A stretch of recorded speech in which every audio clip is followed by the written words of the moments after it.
Se comprendre après une rupture amoureuse. Bonjour à tous, j'espère que vous allez tous très bien. Et aujourd'hui, on va parler ensemble de comment se comprendre après une rupture amoureuse.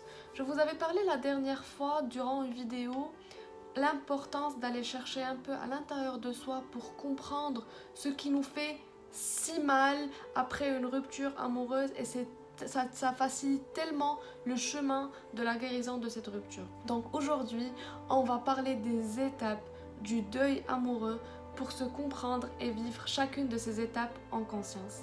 La première étape du deuil amoureux, c'est le choc et le déni.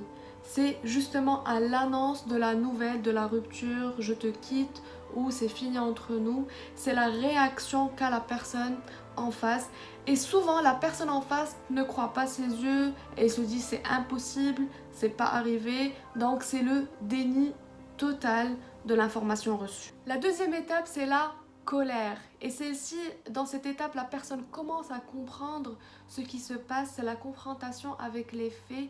La personne se rend compte que c'est vraiment le cas, qu'il y a eu une rupture et c'est là où elle commence à sentir une très grande colère monter en elle, que ce soit envers elle-même ou envers l'autre ou envers les autres en général.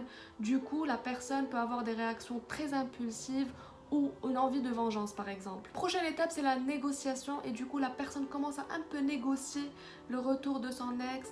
Elle se dit peut-être si je fais ça, il va revenir, peut-être que si je deviens comme ça, il va revenir et elle négocie un peu avec son ex aussi. La prochaine étape, c'est la tristesse et là la personne se rend compte de plus en plus de la rupture et se replie un peu sur elle-même.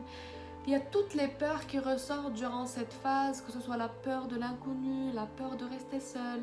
Et du coup, la personne se demande sans cesse qu'est-ce qu'elle va devenir toute seule, comment elle va faire face au futur. Et ensuite vient l'étape de l'acceptation et là, la personne, elle est capable de non seulement garder les bons souvenirs de la relation, mais aussi voir avec toute objectivité les mauvais côtés des choses et pourquoi ça n'a pas marché. La dernière étape du deuil amoureux, c'est la construction. Et là, la personne commence à voir ce qui est bon pour elle, commence à identifier comment elle peut créer cette vision, créer ses propres objectifs pour aller de l'avant et faire de cette rupture une force. Elle prend les leçons et se construit elle-même, construit sa vision, construit ses objectifs et ses propres rêves. La meilleure façon de se relever après une rupture amoureuse encore plus fort, c'est de se donner le droit de vivre chacune de ces étapes en conscience. Attention, je ne dis pas qu'il faut s'enfoncer là-dedans, mais justement de ramener le curseur au milieu entre le déni complet de la souffrance et entre s'enfoncer complètement de la souffrance. La meilleure des choix, c'est toujours choisir le milieu des choses.